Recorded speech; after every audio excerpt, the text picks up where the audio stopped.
3일이나 지나가고 그런 것 같습니다. 계획을 세웠는데 계획만 세워놓고 아직 진행도 못한 것도 있고 이제 시작한 것도 있고 그런 것 같습니다.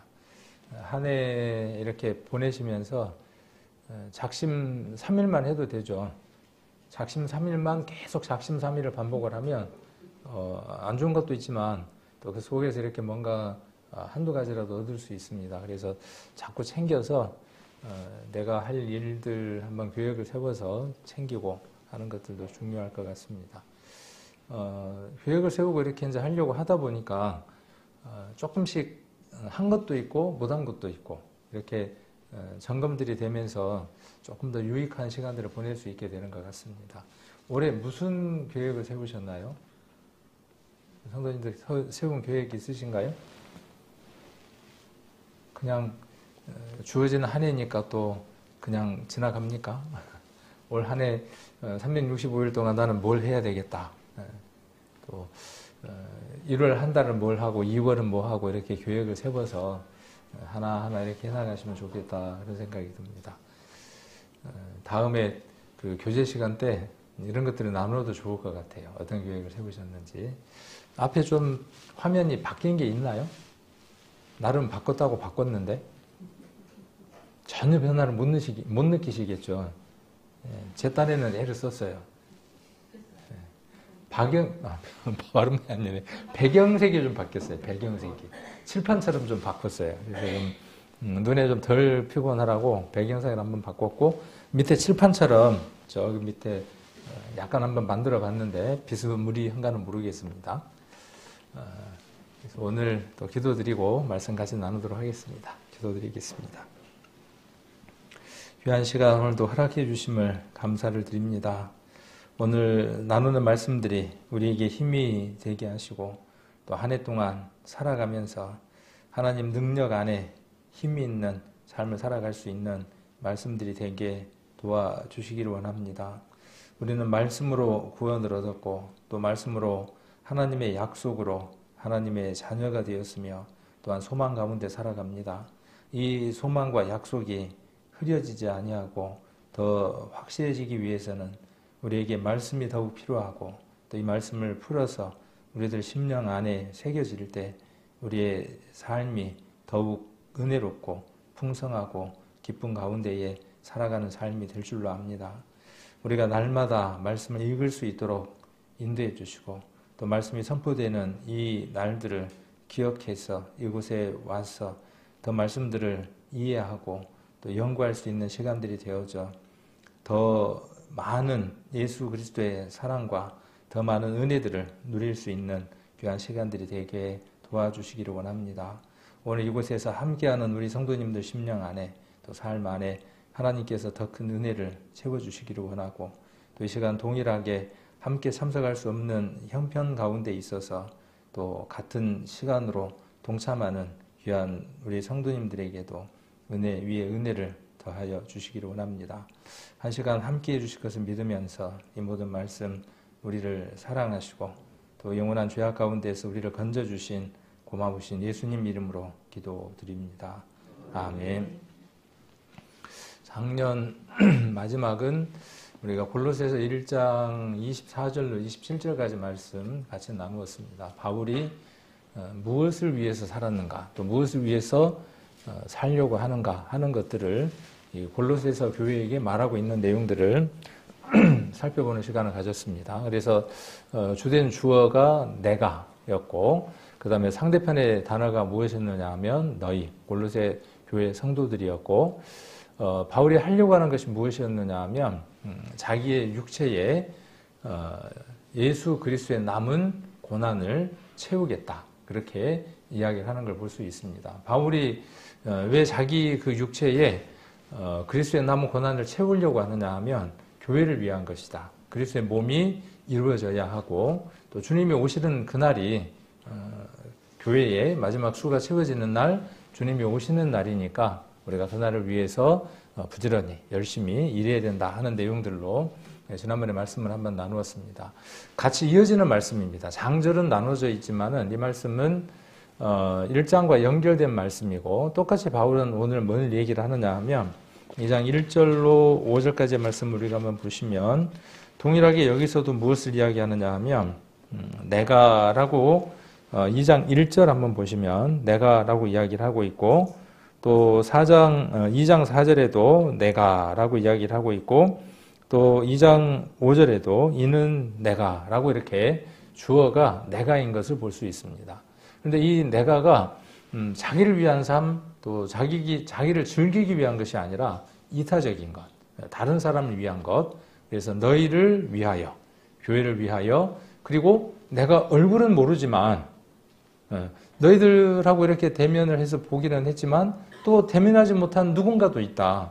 그 대면하지 못한 그들을 위해서도 나는 어떻게 애쓰고 있는지를 너희가 알았으면 좋겠다. 이렇게 이야기를 합니다. 우리가 부모가 자녀에게 내가 너희를 위해서 얼마나 애쓰고 있는지를 좀 알았으면 좋겠다. 이렇게 말할 때에는 알아주라는 말이라는 의미보다는 그렇죠. 부모가 자식에게 내가 얼마나 피땀 흘려서 돈을 버는 줄 아느냐? 좀 알아주라. 그렇게 말하는 것은 뭐냐 하면 그 말을 통해서 자녀가 그것을 이해하고 부모를 위해 보답하는 양으로 더 열정적인 삶을 살아서 그의 삶이 더 윤택해지고 행복한 삶을 살아고 부모가 자식에게 뭐라고 이야기를 하느냐 하면 내가 너를 위해서 얼마나 뼈 빠지게 돈 버는지 아느냐 이렇게 말하는 것과 같은 맥락에서 이 바울의 마음을 한번 읽어볼 수 있습니다. 그래서 이러한 내용들을 주제로 오늘 말씀을 한번 나눠보려고 합니다. 2장 1절로 5절까지. 그래서 내가 힘쓰는 것, 너희를 위해서죠. 너희 골로새 교회와 오늘 지금 2장 1절에서는 누구냐 하면 라우디게아 그리고 내 육신의 얼굴을 보지 못한 사람들 그들을 위해서도 나는 애쓴다. 왜 애쓸까요? 바울이 부모가 너를 위해서 뼈빠지게 일한다. 뭐 때문이겠습니까? 자녀가 건강한 한 객체가 되어져서 한 그 사람이 되어져서 온전한 사람이 되어져서 사회에 필요한 사람 한 가정을 이루어서 아름다운 삶을 살아가게 하기 위해서 부모가 그렇게 애쓰는 것처럼 바울도 지금 마찬가지다는 거죠. 그리스도인 성도들을 향해서 뭐라고 이야기를 하느냐 하면 여기 원만한 색깔을 바꿨습니다. 원만한 이해의 모든 부요에 이르러 하나님의 비밀인 그리스도를 깨닫게 하려 함이라. 그러니까 여기 지금 골로새 교회나 바울을 보지 못한 교회의 성도들이 구원을 받았다 못 받았다. 여기 지금 그리스도를 깨닫게 한다 이렇게 우리가 이해가 되면 이것을 구원이라고 하는 거기에 한정을 하게 되면 이 사람들은 아직 구원을 못 받은 사람들이 되는 거죠. 문맥상으로 어떤 안경으로만 보게 되면 구원이라고 하는 그 하나의 관점만 가지고 이 성경을 보면 깨닫게 하려 한다 그랬으니까 그들이 구원받게 하기 위해서 바울이 이 편지를 쓴다. 이렇게 이해가 되어지겠죠. 그러나 우리가 서신서를 읽어보면 전제가 무엇이냐 하면 골로새 교회 성도들이 이미 구원받은 것을 전제를 하고 있죠. 말씀을 깨닫고 그리스도를 영접한 사람들입니다. 그런데 그럼에도 불구하고 지금 바울은 뭐라고 이야기하느냐 하면 깨닫게 해야 한다. 이 얘기는 지금 뭔 얘기겠어요? 더 깊은, 그렇죠? 더 많은 깨달음을 이야기하는 것이죠. 그러니까 구원받은 성도는 구원받은 그것으로 끝나는 것이 아니라 예수님을 만난 그 시점에서 끝나는 것이 아니라 더 깊은 관계 속으로 들어가야 한다는 것을 우리는 말씀을 통해서 다시 한 번 더 확인을 해볼 수 있습니다. 1절부터 조금씩 이렇게 자세하게 좀 살펴보는 시간을 가지려고 합니다. 2장 1절을 보시면 내가 너희와 라우디게아에 있는 자들과 무릇 내 육신의 얼굴을 보지 못한 자들을 위하여 어떻게 힘쓰는 것을 너희가 알기를 원하노니. 그러니까 지금 너희는 누구냐면 편지를 받는 모든 사람들을 이야기하는 것이고 우리들이 되어지겠죠. 우리들을 위해서도 앞선 믿음의 선진들이 수고하고 애쓴 사람들이 있죠. 우리가 이렇게 좀 더 안락하고 편안하게 이 복음의 말씀을 들을 수 있도록 먼저 믿음의 선진들이 10년 전, 20년 전, 30년 전 그 이전에 이곳에 피땀 흘린 그 노력들이 있었기에 이곳에 교회가 세워지고 이러한 공간들이 만들어져 있는 것이죠. 우리는 그런 것들을 알고 있어야 하고 그들에게 우리가 직접 보답할 수는 없지만 이 근래에 제가 어떤 마음들이 참 많이 드느냐 하면 복음을 위해서 애썼던 우리 교회 초창기에 우리 성도님들. 근데 보면 이제 연로하신 것 같아요, 다들. 예. 그분들 한번 만나서 수고했습니다. 고맙습니다. 애썼습니다. 그렇게 한번 해봐야 되겠다. 뭐 바카스라도 한 병 들고 가서, 한 병이면 좀 작고 한 박스라도 들고 가서 정말 고맙습니다. 수고하고 애썼습니다. 이렇게 한번 하고 싶은 그런 마음이 들더라고요. 그래서 그러고 싶어요. 또 올해는 한번 그렇게 해보려고 합니다. 우리가 그런 부분들을 알아주고 표현하고 또 교제를 나눌 때에 우리 안에 더 기쁨이 더 크게 옮겨지게 되고 또 그러한 기쁨들을 또 나눌 수 있게 되는 일들이 이루어질 수 있을 것 같아요.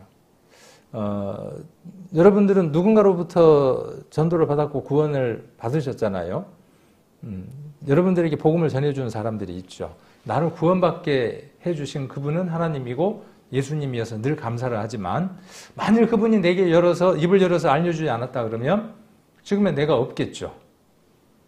그러면 그 사람에게 한 번쯤 고맙다, 감사하다 찾아서 그렇게 한번 해보신 적이 있는가 모르겠어요. 저는 이전에 한번 제게 복음을 전해줬던 분에게 직접 그렇게 한번 이야기를 해본 적이 있어요.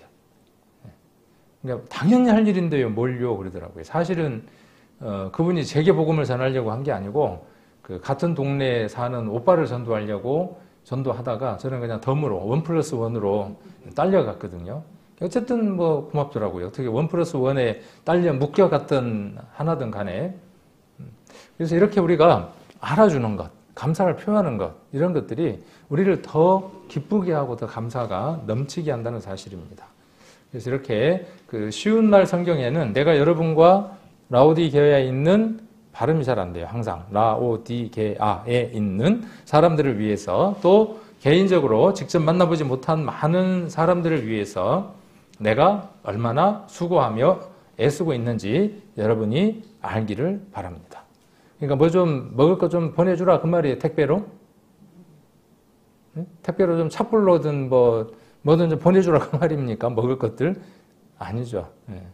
알아주는 방법은 무엇일까요? 지난번에 우리 영국의 수필가가 쓴 글 한번 제가 썼던 것들 보셨나요? 선물. 어떻게 받는 겁니까? 품위 있고 정중하게 선물을 받는 것을. 그렇죠? 그렇게 받는 것은 보답할 것이 없더라도 보답하는 셈이 된다 그랬죠. 그래서 우리가 품위 있게 그렇게 받고 또 감사를 할 수 있는 그것들이 얼마나 큰 보답이 되는지 모릅니다. 감사합니다. 고맙습니다. 당신 때문입니다. 당신 때문에 내가 영원한 생명을 얻었고 지옥에서 천국으로 옮겼습니다. 이렇게 우리가 말하는 것이 그것을 알아주는 것입니다. 자, 골로새서 4장을 한번 보겠습니다. 4장 12절 한번 보시면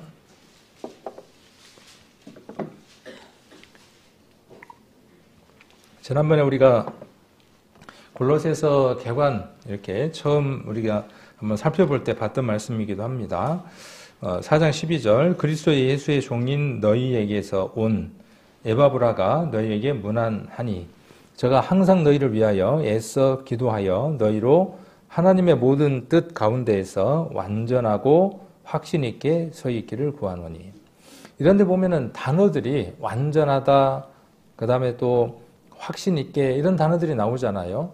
이런 단어들을 제가 왜 어렵게 헬라어 단어를 가져다가 이렇게 설명을 하느냐 하면 이 단어들은 계속 끊임없이 반복됩니다. 구원받은 사람에게 적용되어져서 이런 단어들이 끊임없이 똑같은 단어들이 반복되어지고 이 단어들이 우리에게 적용되어지고 이것이 내 것이 되어질 때 내가 이 말씀과 같은 삶들을 살아가게 됩니다. 그래서 이 완전하다, 지난번에 완전하다는 말 우리가 한번 살펴봤었죠. 기억 안 나시나요? 신명기 18장 13절도 우리가 한번 살펴봤습니다. 여호와 앞에 너희는 완전하라, 완전히 행하라 하는 말씀들을 봤었죠. 그래서 완전이라는 게 동물에게 해당이 되면, 그렇죠? 동물에게 해당이 되면 어떤 의미를 갖는다 그랬어요? 완전한 것, 완전하다는 단어의 의미가 동물, 재물, 뭐가 된다 그랬죠? 흠이 없다 그런 뜻입니다. 동물이 완전한 건 재물로서 흠이 없는 겁니다. 그러면 사람으로서 완전하다는 의미는 어떤 것이냐 하면 성장하여서 정상적인 상태다라는 의미가 되어지죠.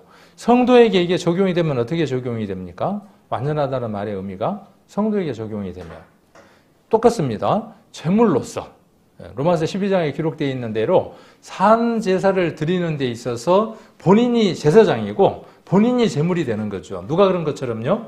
예수 그리스도가 대제사장이 되시고 스스로 제물이 되신 것처럼 우리도 동일하게 하나님 앞에 산 제사를 드리는 자로 제사장이 되고 제물이 되는 거죠. 제사장이 자기를 위해서 흠이 없게 하기 위해서 제물을 드리고 스스로 제물이 되어져서 흠이 없는 모습이 되어져서 그 제물을 드리는 것처럼 우리의 삶도 그러한 삶으로 우리가 반복되어지는 삶을 살 때 어떤 자냐 하면 완전한 자입니다.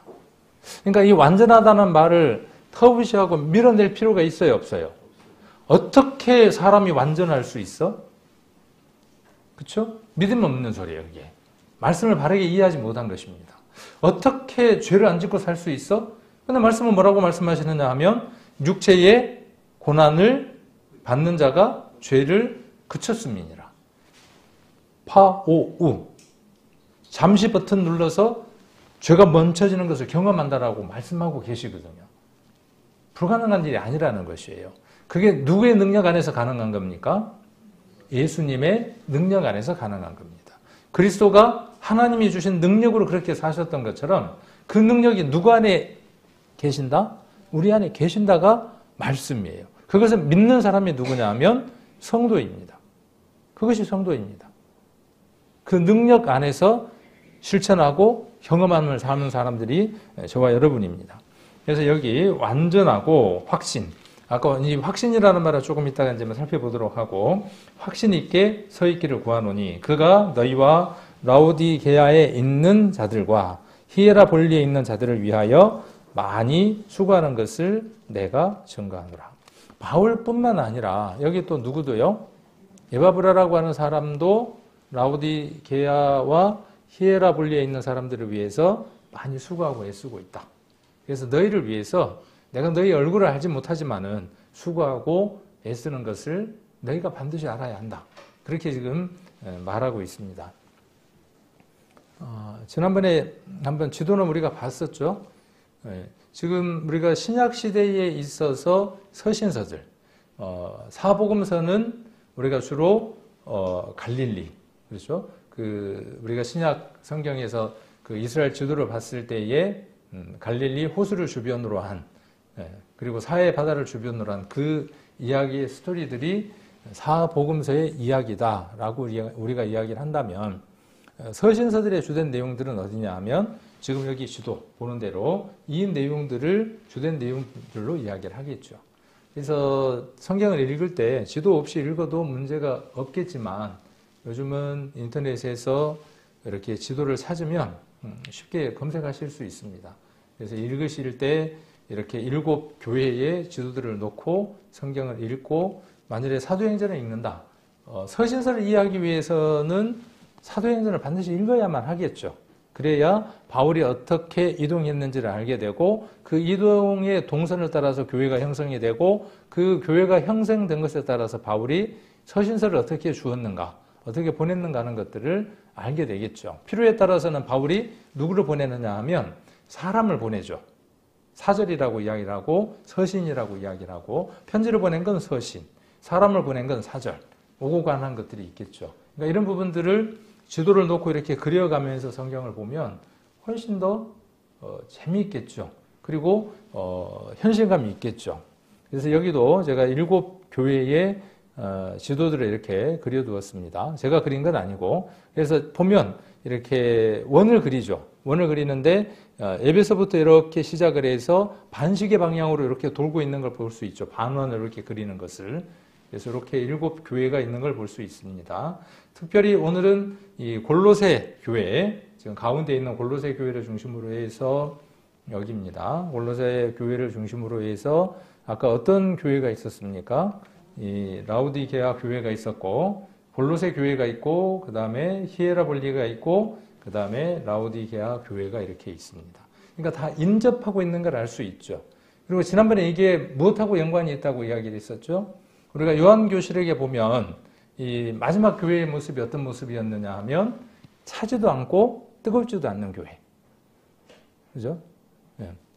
미지근한 교회의 문제점이 아니고 차지도 않고 뜨겁지도 않아요. 이게 무슨 얘기냐 하면 뜨거워야 하는 곳에 뜨거워야 하고 차가워야 하는 곳에 차가워야 되는데 이 둘이 구분이 없는 교회. 그 교회가 어떤 교회였냐 하면 여기 나와 있는 대로 라오디게아 교회였죠. 지난번에 제가 지도를 한번 보여드렸었죠. 히에라볼리에서 뜨거운 물을 공급받고 골로새에서 찬물을 공급받죠. 그런 것도 우리가 지난번에 한번 지도를 보면서 봤었습니다. 우리의 신앙도 마찬가지입니다. 열정적이고 뜨거워야 하는 일이 있습니다. 그리고 이성적이고 차갑고 냉정해야 하는 것들이 있습니다. 그 둘이 섞여버리면 안 됩니다. 그래서 복음은 열정적이고 뜨겁고 열심히 전해야 하는 것이죠. 이 복음이 지켜지는 데 있어서는 냉철해야 합니다. 교회가 세상 것과 동화되고 섞이는 일에 있어서는 아주 냉정하게 거리를 둘 필요들이 있습니다. 그러니까 이런 부분들을 우리가 요한계시록을 통해서 교훈을 이제 얻을 수 있겠죠. 근데 오늘은 그 얘기를 하려고 하는 것이 아니라 이렇게 에바브라라고 하는 사람이 이렇게 또 바울이라고 하는 사람이 이렇게 여러 교회들에게 복음을 전하고 그들의 믿음 안에서 더 성장하기를 간절히 원했다는 사실들을 서신서를 통해서 또 이 슈들을 통해서 우리가 한번 확인해 볼 수 있습니다. 2장 2절입니다. 골로새서 2장 2절을 보시면 이는 저희로 마음의 위안을 받고 저희는 누구겠습니까? 바울이 믿음 안에서 세우려고 하는 대상들이 되겠죠. 저희로 마음의 위안을 받고 사랑 안에서 연합하여 원만한 이해의 모든 부요에 이르러 하나님의 비밀인 그리스도를 깨닫게 하려 함이라. 여기 1절로 5절 가운데에 제일 중요한 부분이 2절 이어서 오늘 2절에 대한 얘기들을 좀 많이 하게 될 것 같아요. 그래서 2절을 한번 보시면 쉬운 말 성경에 내가 이렇게 하는 것은, 그래서 바울이 애쓰고 수고하고 그렇게 하는 것을 말하는 것입니다. 내가 이렇게 하는 것은 여러분 모두가 마음의 격려를 받아 사랑 안에서 하나가 되고 그리하여 통찰력이 풍부하고 깊어져서 하나님의 비밀인 그리스도를 올바로 알게 하기 위해서입니다. 여기 원만한 이해의 모든 부요라고 하는 것을 쉬운 말 성경에는 이렇게 번역을 한 겁니다. 통찰력이 풍부하고 깊어져서 이해력이라고 하는 것을 통찰력이라고 이렇게 이야기한 걸 볼 수 있습니다. 그러니까 이 원어 안에 이해라고 하는 그 원어를 헬라어 원어를 이해라고 이렇게 번역을 할 수도 있고 통찰력이라고 이렇게 번역할 수 있는 것도 우리가 이런 번역들을 통해서 한번 살펴볼 수 있습니다. 여기 마음의 위안을 받고 그랬어요. 이제 이 부분을 한번 묵상을 해봤어요. 말씀을 준비를 하면서 그리스도인들이 무엇으로 마음의 위안을 받을까? 우리 성도님들 힘들고 어렵게 사는 성도님들도 많고 비교적 어느 성도님들은 또 물질적으로 조금은 편안하게 살아가시는 분들도 있고 또 어떤 분들은 육체적으로 금전적으로 많은 면에 있어서 여러 가지 면에 있어서 정말 힘들고 어렵게 살아가시는 성도님들도 있고 그 모든 분들에게 마음의 위안이 격려라고 이제 번역된 부분도 있고요. 위안이 될 수 있는 것이 무엇일까? 있는 사람에게 없는 사람에게 남녀노소를 막론하고 모든 사람에게 마음의 위안을 격려를 줄 수 있는 것은 무엇일까? 무엇일까요? 집을 팔아서 나눠서 보태서 드리면 그분들이 마음의 위로를 받을 수 있겠죠. 어떤 분은 그것이 마음의 위로가 될 수 있겠지만 어떤 분은 세 발의 피해요. 이게 가진 것에 비해서 어때요? 그분이 가진 것에 비해서 아무것도 아닐 수도 있어요. 그분에게는 전혀 위로가 안 됩니다. 그러니까 물질도 어느 면을 보면 모든 사람에게 마음의 위안을 줄 수 있는 매체가 아니는 것을 우리는 금방 지혜롭게 발견할 수 있습니다. 제가 뭐 이야기하려고 하는지 아시죠? 길게 이야기 안 해도. 그죠? 뭔지 아시죠? 누군지 아시죠? 예. 뒤에 3절에 나와 있는 대로 예수 그리스도입니다. 보화입니다. 예. 그분이 우리 안에 가득 채워지면 있어도 풍족하고 있음으로 풍족하고 그 있는 풍족함이 다른 사람에게 넘쳐 흐르게 되고 없어도 그것으로 말미암아 힘들어하거나 괴로워하거나 고통받는 것이 아니라 그 없는 것 속에 하나님의 채우시는 채우심을 체험하게 됩니다. 그래서 누구를 만나야만요? 예수님을 만나야만. 자, 교회에서 열정적으로 살아가지 않는 누군가가 있습니다. 또 교회에서 뭔가 좀 낭망하고 있는 사람들이 있습니다. 그분들에게 일어서게 하고 힘이 되게 할 수 있는 방법은 뭐밖에 없느냐 하면 말씀의 교제 외에는 없습니다. 그래서 바울도 그 내용들을 알았기 때문에 마음의 격려, 마음의 위안을 받고 사랑 안에서 연합하기 위해서 누가 필요하냐 하면 예수 그리스도가 필요하다는 사실을 알고 골로새 교회에다가 이 얘기를 하고 있는 것을 볼 수 있습니다. 같은 우리 쌍둥이 서신 에베소서 4장 16절에도 보시면 그에게서 예수님에게서 온 몸이 각 마디를 통하여 도움을 입음으로 연락하고 상합하여 각 지체의 분량대로 역사하여 그 몸을 자라게 하며 사랑 안에서 스스로 세우느니라. 그래서 제일 중요한 게 무엇이냐 하면 사랑이라는 것이죠. 결국 율법의 완성도 무엇이냐 하면 사랑입니다. 율법이 말하는 바도 무엇이냐 하면 사랑입니다. 하나님을 사랑하라. 내 이웃을 내 몸과 같이 사랑하라 하는 그 두 개의 계명 안에 모든 계명들이 다 들어있고 그 계명을 하나로 줄이면 결국은 사랑이다 하는 것이죠. 예수님은 사랑의 본체이시고 그 사랑이 우리 안에 들어왔을 때 우리는 어떤 모습으로 바뀌느냐 하면 우리 안에 사랑이 들어왔으면 우리는 어떤 모습으로 바뀌겠습니까? 사랑스러운 사람으로 바뀌겠죠. 사랑을 나누는 사람이고 사랑을 드러내는 사람이니까 사랑스러워가는 사람으로 바뀌겠죠. 그래서 성경에 예수님에 대한 표현과 사무엘에 대한 표현이 어떻게 되어져 있냐면 키가 자람에 따라 누구와 누구에게 하나님과 사람에게 더 사랑받는 사람이 되죠. 그 안에 하나님의 사랑이 채워진 것만큼 하나님에게 사랑을 받고 사람들에게도 사랑을 받습니다. 그리스도인들이 세상에서 핍박을 분명 받지만 그 핍박은 그들의 영과 다르기 때문에 받는 핍박이고 우리의 삶에 있어서는 어떠냐 하면 사랑을 받습니다. 모든 그리스도인들의 앞서간 믿음의 선진들의 삶을 보면 그들의 삶에는 흠이 없었으므로 완전했으므로 주변에 있는 사람들에게 은혜를 끼치는 삶이고 도전을 주는 삶이고 갈등을 만들어내는 삶이 아니라 화평을 이루는 삶이었던 것을 볼 수 있습니다. 그래서 우리가 이러한 삶들을 살아가게 하는 것이 바울의 목표였던 것처럼 우리 교회의 목표도 이것이겠죠. 3장 14절도 한번 보겠습니다. 골로새서 3장 14절.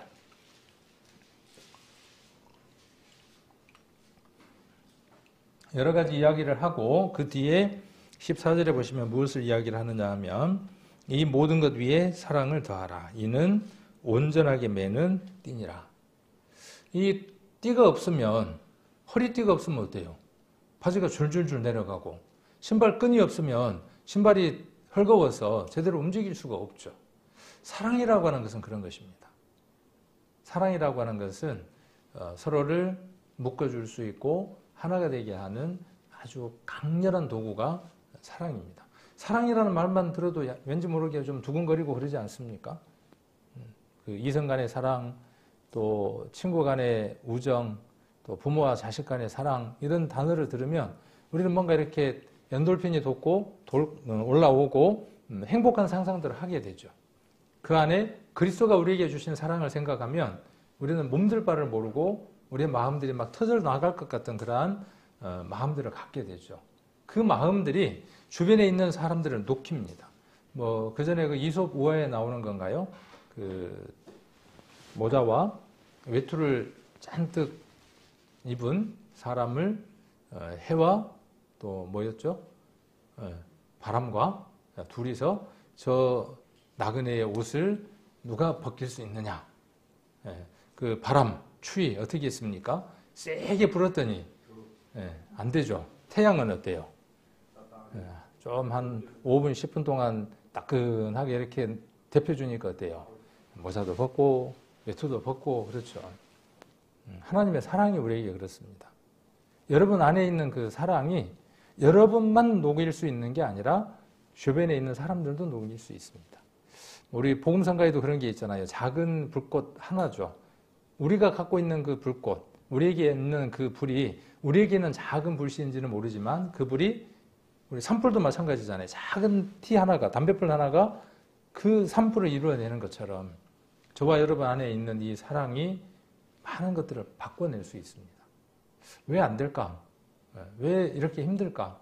이렇게 생각을 하는 것이 아니라 내가 그 불을 먼저 피우면, 아궁이 속에 이 불이 활발 타오르지 않으면 여러 가지 문제가 있겠지만 결국은 장작도 문제고 여러 가지 문제들이 있겠죠. 그런데 근근하지만 은은하지만 어떤 장작 하나가 그곳에서 끈덕지게 타고 있으면, 그렇죠, 타고 있으면 조금 덜 마른 장작이 올라와도 타게 되죠. 마르면서 타는 겁니다. 그래서 두 개가 타면 세 번째 건 더 젖어 있는 장작이 올라올지라도 냉과리, 시편에 나와 있는 대로 냉과리는 올라오겠지만은 어때요? 그 장작도 결국은 태워지는 것이죠. 교회는 그렇습니다. 교회는 많은 사람이 불태워져서 뜨거워서 그 아궁이가 막 터져 나갈 것 같은 용광로 같은 그런 뜨거움이 있어야 하지만 그 뜨거움은 무엇으로부터 시작하느냐 하면 몇몇 안 되는 작은 그 불씨로부터 시작하는 겁니다. 초대 교회가 그랬던 것처럼 올 한 해 저와 여러분이, 그죠? 저와 여러분이 이 교회의 아궁이에 그 작은 불씨 하나가 되면 됩니다. 저는 그 끝끝내 타려고요. 끝끝내 다 이 아궁이가 좁고 불편하고 더럽고 그런다고 오래됐다고 이 아궁이를 버려버리고 떠난다고 할지라도 그런 분들 안 계시지만 비유입니다. 저는 이 아궁이에서 타렵니다. 제가 얼마나 큰 불일는지는 모르지만은 이곳에서 끊임없이 태우고 있으렵니다. 이곳에 여러분들이 오셔서 여러분들이 지금 활발 타는 장작인지 물에 젖은 장작인지는 모르겠지만 같은 아궁이에 들어와서 올 한 해 동안 같은 열기로 태워진다면 처음에는 조금 연기도 나고 서로 맵겠지만은 그렇겠죠. 물에 젖었으니까. 그러나 시간이 가다 보면 바람들이 불어오고, 그렇죠, 성령의 바람이 불어와서 그 아궁이를 싹 한번 그 바람으로 데우면 활발 타오르겠죠. 저는 그러한 일들이 우리 교회 안에 일어날 것이라고 안 믿을까요? 믿습니다. 틀림없이 그러한 일들이 저는 일어날 것이라고 믿습니다. 그래서 누구를 말할 필요가 없어요. 왜 안 오느냐라고 말할 것도 없고, 물론 이제 우리가 권하고 권면하는 일들을 해야 하죠. 내가 그 아궁이에서 끊임없이 그 일들을 진행하고 내가 그곳에 있으리라 하는 그 마음들로 있으면 하나님이 그 일들을 하실 것이라는 생각을 합니다. 그래서 우리가 바울이 원하는 것이 무엇이냐 하면 그러한 성도가 그 교회 안에 있기를 원하는 겁니다. 그리고 그것이 마음의 위로가 되어지는 겁니다. 바울에게도 위로가 되고 그 교회 안에 있는 모든 사람들에게도 마음의 격려가 되고 위로가 되고, 그리고 사랑 안에서 그것을 통해서 연합하는 일들이 이루어지게 됩니다. 자, 그리고 원만하니라고 이렇게 되어져 있죠. 제가 좀 생각이 복잡한 사람이라서 그런가 몰라도 이 원만한 이해의 모든 부요라고 이야기를 할 때 이 원만이라는 말이 이해가 잘 안 돼요. 제가 이 원만이라는 말을 언제 많이 쓰는지 아십니까? 제가 많이 쓰는 건 아니고 어쩌다가 한번 쓰는데 언제 쓰냐 하면 결혼식 줄에서 할 때 이 말을 간혹 씁니다. 성혼 선언을 할 때 본 줄에는 이 혼인이 아무런 문제 없이 원만하게 이루어졌음을 여기 오는 모든 하객들 앞에, 하나님 앞에 공포합니다 할 때 그 원만이라는 말을 쓰거든요. 근데 이 원만이라는 말이 여기에 안 맞는 것 같아. 제 생각에는. 그러니까 안 맞으니까 막 찾아보겠죠. 그러니까 찾아보는 거예요. 찾아보다 보니까 뭔가를 더 얻게 돼요. 이 원만이라는 한문, 그리고 사전의 뜻은 어떤 것이냐면 이렇게 세 가지예요. 모나지 않고 부드러운 면이 있다. 잘 되어 순조롭다. 서로 좋다. 그러니까 결혼식 때는 맞는 얘기죠. 근데 한문의 원래 뜻은 이게 뭘까요? 꽉 채워지는 거예요. 둥그런 것 속에 무엇이 가득 채워지는 거예요. 원만이라고 하는 것은. 근데 이 말이 가진 의미들이 그런 곳에서 이렇게 쓰이다 보니까 저 같은 경우는 이 원만이라는 단어가 좀 복잡한 거예요. 왜? 원만한 이해의 모든 부여라 그랬으니까 이게 뭔가 좀 두리뭉실하다는 의미인가? 제가 좀 복잡해서 저 혼자 그렇게 이해가 돼서 한번 원문들을 찾아보니까 어떠한 의미냐 하면 이 가득 채워졌다, 여기 가득 채워졌다, 충만하다, 풍성하다, 확신. 근데 여기 어떤 말로 주로 쓰였냐 하면 확신이라는 말로 쓰였어요. 확실한 그런 뜻으로 많이 사용되어졌습니다. 그래서 플레로포리아라고 이렇게 헬라어로 이렇게 읽습니다. 그래서 이렇게 기록되어 있습니다. 우리말 성경에 보면 이는 그들이 마음으로 위로를 받고 사랑 가운데 연합해 깨달음에 근거한 확실한 이해, 확실한 이해예요. 원만한 이해, 그러니까 뭐냐면 두리뭉실한 이해, 이렇게 이해를 할 수 있잖아요. 대충 이렇게 이해할 수 있지만 한문의 뜻도 그것이 아니지만 원문의 뜻도 어떤 뜻이냐 하면 그런 뜻이 아니라는 것이죠. 확실한 이해라는 거예요. 불확실한 이해가 아니라 확실한 이해라고 이렇게 말하고 있습니다. 이해의 모든 풍성에 이르러 하나님의 비밀인 그리스도를 온전히 알게 하려 하는 것입니다. 그러니까 이 말 속에서 우리가 무엇을 알 수 있느냐 하면 이 편지를 받는 대상이 이미 그리스도의 은혜를 깨달은 사람을 전제하고 있다는 걸 알 수 있습니다. 그렇죠? 그러니까 뭐냐 하면 더 확실하게 알아가기를 원하는 거예요.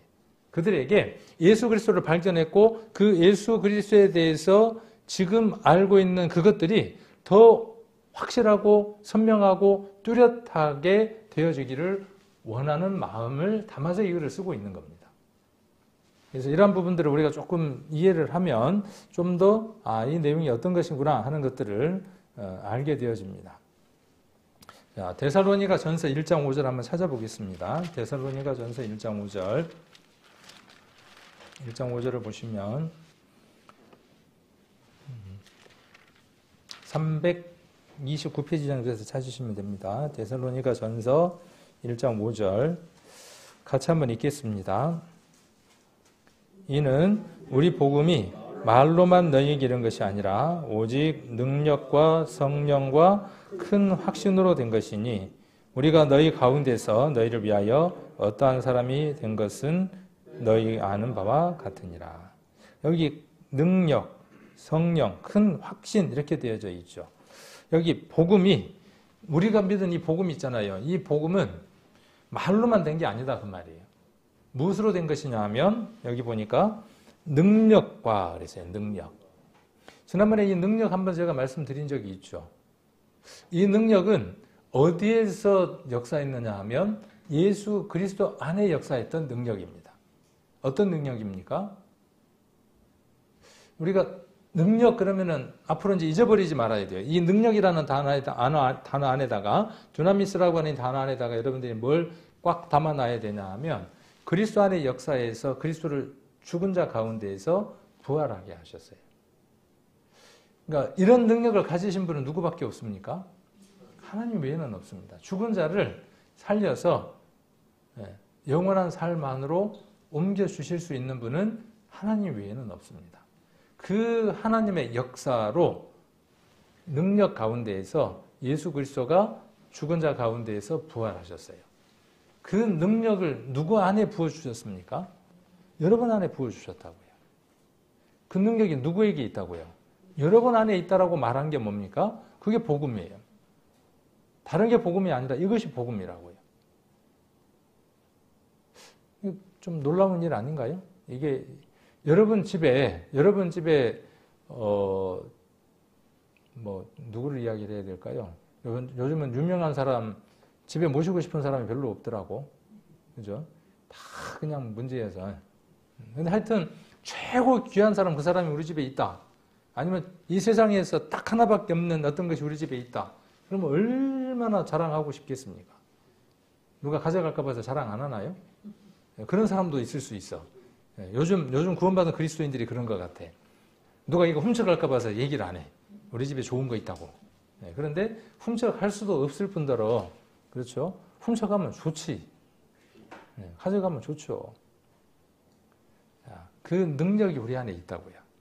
하나님이, 예수 그리스도께서, 성령께서 우리 안에 와 계신다고 말하고 계시는 거죠. 그래서 이 복음이 말로만 너희에게 이런 것이 아니라 오직 능력과 성령과 큰 확신.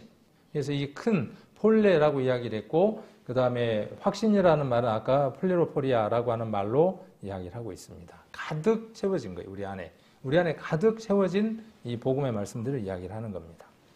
자, 그래서 원만이라고 하는 말에 대해서 단어적인 오해를 하지 말라는 그 말입니다. 우리가 이해를 했는데, 뭐에 대해서 이해를 했는데, 예수 그리스도에 대해서 이해를 했는데 대충 원만하게 이해를 한 게 아니라 어떻게 우리 안에 이해가 되어진 것이다고요? 성령으로 말미암아, 능력으로 말미암아 우리 안에 분명하게, 뚜렷하게, 확실하게 우리 안에 들어온 것이다. 무엇이? 복음이, 능력이. 그렇게 말하고 있습니다. 자, 그리고 이해라고 이렇게 이야기를 하고 있는데, 원만한 이해라고 했는데, 이해. 뭐가 이해일까요? 이해? 올해 2024년 이해? 아니죠. 이해.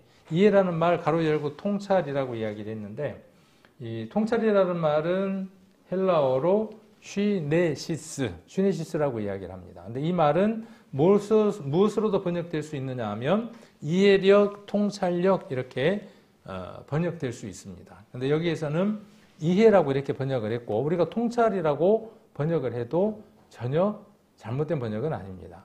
그래서 여기 에베소서 5장 17절에도 보시면, 그러므로 어리석은 자가 되지 말고 오직 주의 뜻이 무엇인가 이해하라. 같은 단어입니다.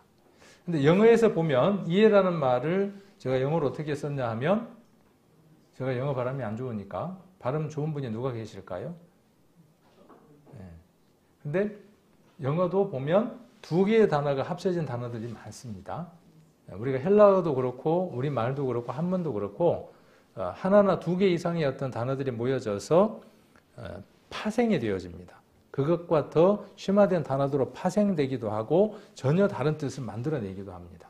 근데 보면 understand, understanding, understand 이렇게 이야기를 하는데, stand라는 말은 뭐냐면 서는 거예요. 제가 지금 stand 서 있는 거죠.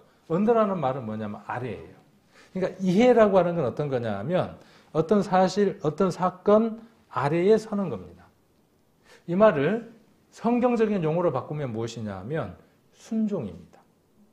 말씀이 있고 하나님 우리에게 전달해 주는 복음이 있을 때 그 복음을 이해했다라는 말, understand 라고 하는 말, 이해했다 그 말은 어떤 말이냐 하면 그 복음 아래에 있는 겁니다. 그 복음에 순종하는 겁니다. 아래에 서 있는 겁니다. 그것이 뭐냐 하면 이해입니다. 이해. 그 다음 통찰이라는 말은 영어로 insight라고 합니다. in이라는 말은 아시죠? in은 속이라는 뜻이에요. sight는 뭐냐면 보다 그런 뜻이에요. 그러니까 이거를 우리말로 바꾸면 들여다보기. 통찰이라는 건 뭐냐 하면 속을 들여다보는 거예요. 복음의 내용 속에 그 복음의 본질과 그 복음을 주시는 분에 대해서 속을 들여다볼 수 있는 게 뭐냐 하면 통찰력이에요. 그게 이해예요. 부모가 아니면 우리 대화를 할 때 이런 게 있죠. 겉말이 있고 뭔 말이 있습니까? 속말이 있습니다. 배에서 꼬르륵 소리가 난단 말이에요. 이게 저쪽에서 살짝 들었어. 시장하세요? 아니요. 제가 지금 배가 고파서 꼬르륵 소리가 난 거예요. 배꼽시계가. 근데 입장이 좀 곤란하니까 그 자리에서 배 고프다는 말 하기가 좀 민망하니까 꼬르륵 소리가 나니까 배고프세요. 저기 어디냐. 이비인후과를 갔는데 의사 선생님이 진찰을 하는데 배에서 막 꼬르륵 소리가 많이 나더라고. 시장하세요? 그랬더니 아니요. 그러고 민망해 하더라고. 근데 배가 간혹 그럴 때가 있어요, 이게. 근데 정말 배고픈데 배가 안 고프다라고 이야기할 때 겉말인 거죠. 근데 속말은 뭐예요? 속말은. 그걸 들여다보는 게 뭐냐 하면 통찰력이에요. 또는 뭐예요? 이해. 우리가 사람하고의 관계 속에서 성경은 관계의 책입니다. 우리가 그리스도와 관계가 없었던 사람들이 관계를 갖는 거죠. 예수 그리스도의 십자가로 말미암아 하나님과 화목해 되는 그 관계를 맺는 겁니다. 그래서 어떤 경우에는 신랑과 신부의 관계로, 어떤 경우에는 아들과 아버지의 관계로, 어떤 경우에는 주인과 종의 관계로 관계로서 우리의 복음들을 설명해 나가고 있는 거죠. 우리도 마찬가지죠. 관계를 맺고 살아갑니다. 그 관계에 있어서 관계를 돈독하게 하는 게 무엇이냐 하면 말입니다. 그렇죠? 관계가 더 무르익게 하고 그 관계를 뜨겁게 하는 게 뭐냐 하면 말입니다. 그러니까 성경은 하나님 우리에게 주신 말씀이에요. 이 말씀이 우리를 어떻게 해 나가야 하느냐 하면 그분하고의 관계 속에서 우리를 더 뜨겁게 하는 매체가 돼야 하는 거죠. 우리도 그렇습니다. 관계 속에서 말을 어떻게 하느냐는 거에 따라서 뜨거워질 수도 있고 차가워지기도 하죠. 그래서 우리는 어떤 말을 해야 하느냐가 중요합니다. 제가 제일 많은 말을 하죠. 제일 많은 말을 합니다. 교회에서. 그리고 무게감 있는 말을 이곳에서 하니까 참 무거워요. 그래서 은혜되는 말을 해야 하는데, 그래서 올 한 해 여러분들이 이 말에 관한 것들도 한번 생각을 해보시면 좋겠어요. 그래서 속을 들여다볼 수 있어야 돼요. 혹은 우리가 말을 하는데 말재주가 없는 사람이 있어요. 그렇죠? 말재주가 없는 사람이 있어요. 그럼 말재주가 없는 사람 우리가 어떻게 대해야 되죠? 겉말을 들어야 돼요? 속말을 들어야 돼요? 관계가 좋으면, 이 사람하고 관계가 좋으면 겉말이든 속말이든 문제가 안 됩니다. 근데 관계가 안 좋으면 어때요? 겉말이 어떻게 해요? 빡빡 긁어요. 그렇죠? 그리고 그 속말을 어떻게 합니까? 왜곡하고 삐뚤어지게 듣게 되죠. 그래서 우리는 두 가지의 능력을 길러야 돼요. 교회 안에서. 사람들을 만날 때에도 마찬가지고, 우리 몸에도 근육들이 있죠. 건강하려면 근육들을 많이 만들어야 됩니다. 근력을 키워야 됩니다. 신앙도 마찬가지입니다. 마음에도 무엇이 있느냐 하면 근육이 있습니다. 혹시 마음에 근육이 있다는 말 들어보셨어요? 마음의 근육이 문제가 생기면 오는 병이 무엇이냐 하면 우울증입니다. 그렇죠? 그러니까 마음도 뭘 길러야 되느냐 하면 탄력성을 길러서 쫀쫀하게 만들어야 됩니다. 그러려면 뭐가 필요하죠? 사람도 근력을 키우려면 운동이 필요한 것처럼 마음의 건강도 무엇이 필요합니까? 운동이 필요한데, 그 운동이 뭐냐 하면 와서 찬양하고 말씀 보고 표지하고 하는 것들이 뭐냐 하면 그 근력을 키워내는 것들입니다. 그래서 그 근력이 키워지면 말을 할 때 조심합니다. 내 말을 먼저 조심합니다. 아무 생각이 없는 사람은 말을 그냥 해요.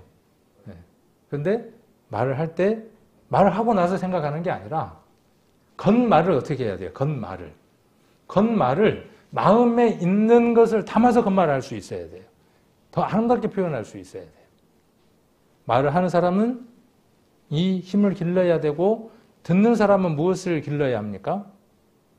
겉말을 내가 내 마음에 아프지 않게 들을 수 있는 근력을 키워야 하고, 혹은 그 속말을 읽어낼 수 있는, 인사이트 할 수 있는 힘을 길러야 돼요. 성경 속에서 이걸 길러야 합니다. 성경을 읽으면 하나님의 그 마음을, 하나님의 뜻을, 하나님의 말씀을 understand, 인사이트 할 수 있는 힘이 생깁니다. 순종하고 복종할 수 있는 마음이 생기고, 하나님의 그 속마음을 읽을 수 있는 힘이 생깁니다. 자, 인사이트의 반대는 뭘까요? 성민 집사님이 영어 공부 많이 하신다고 그러는데 요즘. 관심 없으면 또 몰라요. 근데 아웃사이드예요. 아웃사이드. 발음이 제가 안 좋으니까 이해를 하시고. 그러니까 이거는 들여다보기고, 아웃사이드는 뭐가 되느냐 하면, 아웃사이드. 발음이 제대로 안 되는데 어쨌든 성민 집사님 한번 하면 좋겠는데, 어쨌든 이건 뭐냐 하면 들여다보기고, 이거는 뭐예요? 내어다보기예요. 통찰력이라는 것은 이 둘이 다 필요한 겁니다. 그 사람의 속도 들여다볼 수도 있어야 되고 내어다볼 수도 있어야 돼요. 자, 이 둘이 어디에 능력이 있느냐 하면 말씀 속에 이러한 능력들이 우리에게 있습니다. 그래서 들여다보기, 그 다음에 내다보기, 이 둘이 필요한 것입니다. 이해. 그래서 이런 부분들도 한번 우리가 생각해보고 넘어가고, 그 다음 부요함. 부유함 같은 뜻입니다. 그리고 부예요. 부자, 리치. 네, 부자. 부자면 참 좋겠죠. 여러분 부자 아닙니까? 저 부자거든요. 네. 저만큼 돈 많은 사람 없습니다. 돈은 아니구나. 네, 돈은 별로 없을는지 모르겠다. 근데 저만큼 부자인 사람이 없습니다. 자, 그래서 원만한 이해의 모든 부요라고 되어져 있고, 이 부요라는 말은 부유함, 또 부 이렇게 번역이 되어지고 흘러 넘치는 겁니다. 그러니까 흘러 넘치는 게 뭐냐 하면 부유함이에요. 부유함. 그게 부예요. 자, 돈이 많아도 그 돈이 흘러 넘치지 않으면 부자 아닙니다. 암만 수조 원의 돈을 갖고 있다고 할지라도 그것이 닫혀 있으면, 잠겨져 있으면 부자 아닙니다. 그것이 어떻게 되어져야죠? 넘쳐 흐르면 그가 부자입니다. 작은 돈이지만, 여러분에게 있는 그 돈들이 작은 돈이지만 그 돈이 넘쳐 흐르면 부유한 겁니다. 그러지 못하면요. 거머리에게 두 딸이 있어서 항상 600만 원을 벌어도 610만 원이었으면 좋겠고, 700만 원을 벌어도 750만 원이었으면 좋겠고, 아파트가 32평짜리인데 40평이었으면 좋겠고, 넘쳐 흐르질 않아. 항상 뭐예요? 거머리가 있어서 다고다고 하는 거예요. 그런데 5평짜리든 10평짜리든 그것으로 만족하고 하나님에게 감사하는 마음이 가득 있으면 넘쳐납니다. 그게 부요예요. 그게. 다른 게 부요가 아니라. 그래서 저는 부유해요. 부요해요. 부자예요. 제가 있는 것에서 넘쳐나니까. 그러니까 이렇게 넘쳐나는 사람은 어떤 사람이겠습니까? 안으로 가득 채우는 사람이겠습니까? 있는 것을 나누는 사람이겠습니까? 그럼 얼만큼 있으면 나눌 수 있겠습니까? 여러분 얼만큼 있으면 나눌 수 있겠어요? 여러분 있는 것으로 나눌 수 있어요. 지금 있는 것으로 나눌 수 있어요. 그러면 평균케 됩니다. 고린도 교회에 바울이 이야기했던 것처럼 교회 안에 평균케 하는 일들이 이루어집니다. 그래서 끌어모으지 말고 내가 부족하다고 생각하고 그것을 채우려고 하지 말고 이미 모든 것들이 차고 넘침으로 그 넘침을 어디에다가 흐르게 할 것인가를 생각하면 여러분들은 이미 부유한 사람입니다. 흘러 넘치는 사람입니다. 그래서 전문적이며 물질적인 의미로서 있어서의 풍부예요. 그러니까 어떤 전문성을 갖고 있는 사람이 그 전문성을 잘 해내는 것을 풍부라고 이야기를 하고, 또 물질이 가득 차는 것도 풍부라고 이야기를 하고, 약간 전이된 의미로서 지혜, 지식, 자비 이런 것들이 풍성한 것을 가리켜서 부유라고 이렇게 이야기를 합니다. 1장 27절에도 그 얘기가 나오죠. 골로새서 1장 27절에 한번 보시면 27절. 자, 여기 풍성이라고 나오죠. 그래서 하나님이 그들로 하여금 이 비밀의 영광이 이방인 가운데 어떻게 풍성한 것을 알게 하려 하심이라. 이렇게 이야기를 하고 있습니다. 풍성이라고 이야기를 합니다. 그러니까 우리는 어떠한 자들이냐 하면 풍성한 자예요. 모든 것을 다 가진 자입니다. 그래서 고린도 후서 6장 10절 한번 여기도 같이 한번 찾아보겠습니다. 제가 여기다가 찾아두기는 했지만 성도님들도 같이 한번 찾아서 확인도 하시고 또 메모도 해두시면 좋겠습니다. 6장 10절 같이 한번 읽겠습니다. 근심하는 자 같으나 항상 기뻐하고 가난한 자 같으나 많은 사람을 부유하게 하고 아무것도 없는 자 같으나 모든 것을 가진 자로다. 그래서 여기 부유라는 말이 같은 단어로 고린도후서 6장 10절에도 쓰여졌습니다. 그래서 저와 여러분은 어떠한 사람이냐 하면 분명히 가난한 사람이에요. 누가 보기에는, 모든 사람들이 보기에는 가난한 사람이에요. 그러나 하나님 보시기에는 어떤 사람이에요? 부유한 사람이에요. 이미. 그리고 어떻게 하는 사람이에요? 부욕해 하는 자예요. 여러분들이 무엇을 주어서 이 세상의 최고의 부자인 사람을 부유하게 할 수 있겠습니까? 내가 가진 것 가지고는 불가능한 일입니다. 그러나 내게 있는 것 내게 주노니 라고 말하는 것이죠. 주 예수 그리스도의 이름으로 그들에게 나누는 것이죠. 우리에게 차고 넘치는 그리스도를 나누는 것이 가장 큰 부유함입니다. 그래서 올해 목표는 간단한 거예요. 모든 예배에 참석하기, 한 사람이 한 명 전도하기. 어려운가요? 참으로 어렵죠. 예배 다 참석하기도 어렵고 한 사람 전도하기도 참으로 어렵고, 올해는 이러한 마음들이 있으면, 부유한 마음들이 있으면 복음도 전해질 겁니다. 우리가 아까 이야기했던 마지막 교회 있었죠. 그 라우디 교회 같은 경우는 어떤 교회였느냐 하면 스스로들 부유하다고 생각했던 교회였죠. 근데 성경이 말씀하시기를 너희가 가난한 것을 알지 못하나고 책망하셨던 것을 우리가 볼 수 있습니다.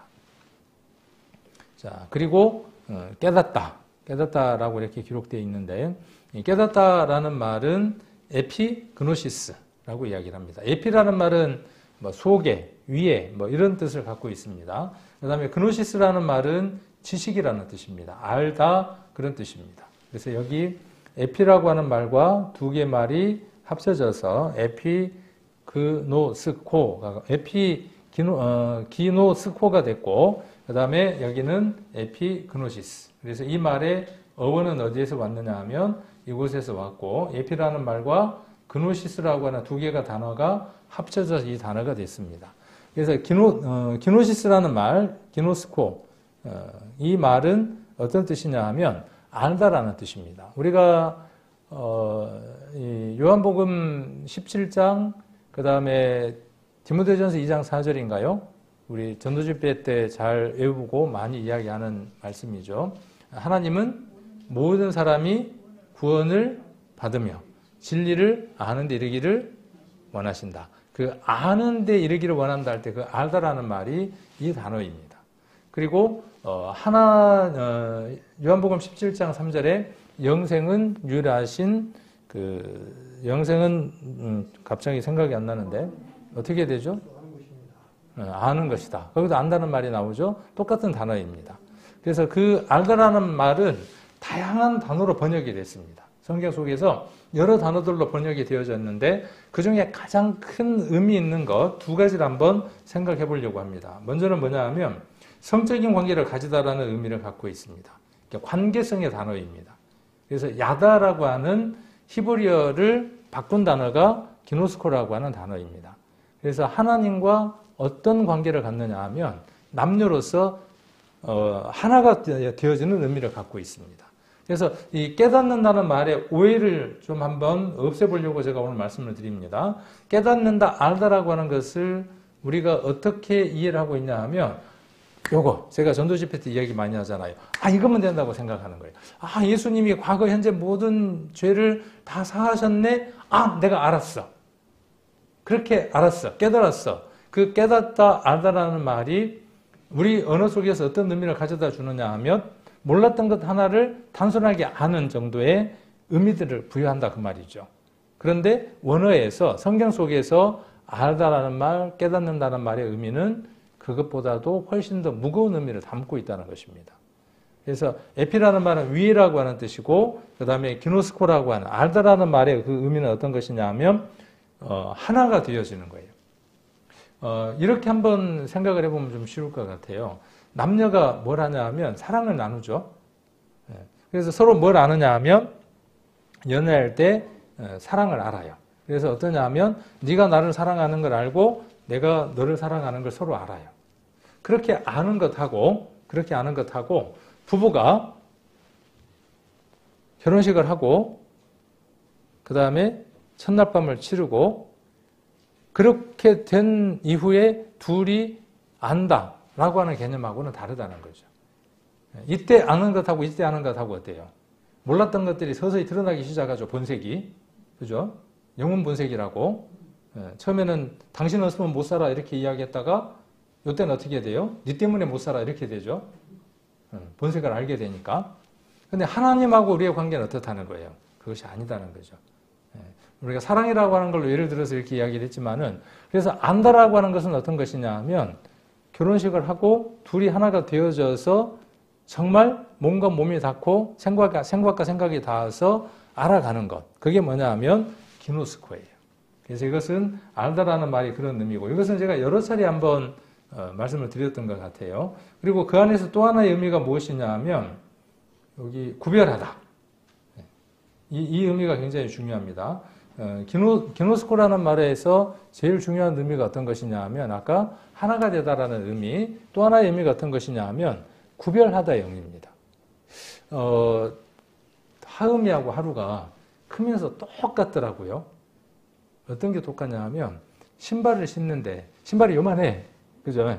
신발이 요만해 갖고 이뻐 죽겠어. 근데 신발을 신는데 어떻게 신는지 아십니까? 저 신발 신는데 신발을 딱 내려놓고 어떻게 신어요? 신발이 바뀌었어.